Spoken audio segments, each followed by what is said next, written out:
আসসালামু আলাইকুম।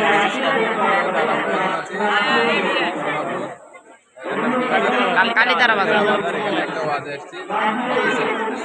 আমরা উদ্দেশ্য হচ্ছে সারা বাংলাদেশ ঘুরে ঘুরে কফি বিক্রি করবো। চলো ইনশাআল্লাহ আমরা আমার কফিটা বানাইতেছি আপনার ঠিক আছে দিয়ে দেওয়ার কাজ করবো। ঘুরাইতে বেকার দেখা জনি ধরে দেখা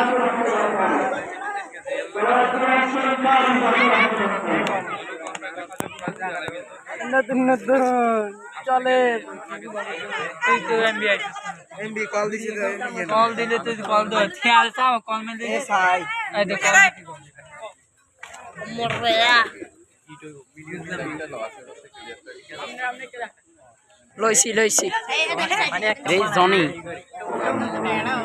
বিভিন্ন হাতের মোবাইল ওয়াদেন নি আল্লাহ কবি না রাখে আর কাল কই দেবে তো আরে লাইটের সামনে গাড়ি তোরা এটা কি অগারি বুঝছিস নাম লিখতে না রে